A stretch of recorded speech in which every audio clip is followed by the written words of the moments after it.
We had an MLA influencers event with some local press and some people from the newspapers and some online folks, just to showcase the products that the MLA do, including the goat. And we had Talon, who's the farmer who supplied the goat here, and his partner Rebecca.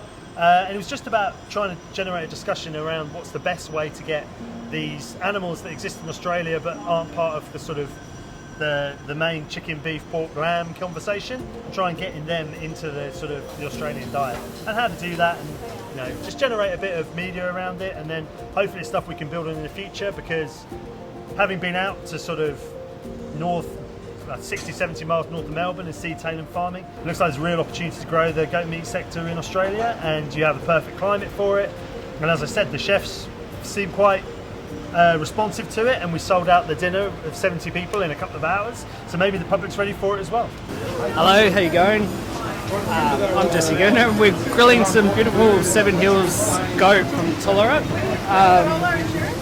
on the rooftop here at BOMBA. Beautiful day. They're actually come in a range of sizes, to be honest. I think one was about in the 16 kilo kind of range but it's been marinated in, it's one of James Whetlor's recipe with a lot of bay, a lot of preserved lemon, a little bit of paprika, garlic and olive oil for about 4 days. The idea for this shoulder is to cook it medium rare, but it's actually, the recipe wants very little resting actually. It's almost like a Turkish grill sort of setup. It's served with flatbread, a little bit of seasoned yogurt, and like an awesome sort of lunch.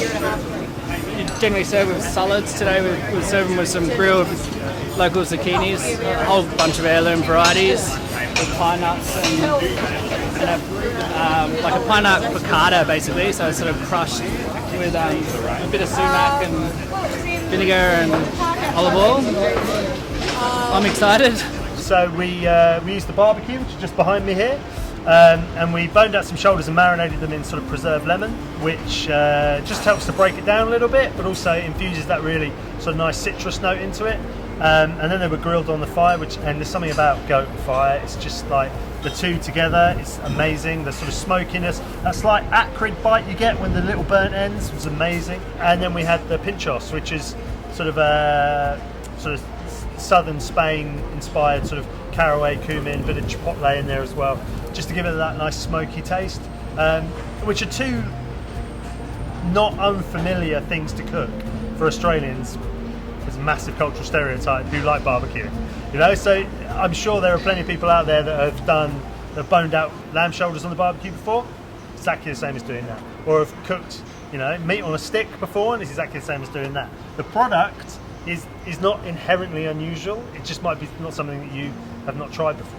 And the goat's milk sorbet, yeah. Did you see I just demolished the whole plate of that on my own? Yeah, I did. Oh, brilliant. Well, the goat's milk sorbet was delicious and was kind of fresh berries and a little bit of meringue. I ate a whole box myself. It was really lovely.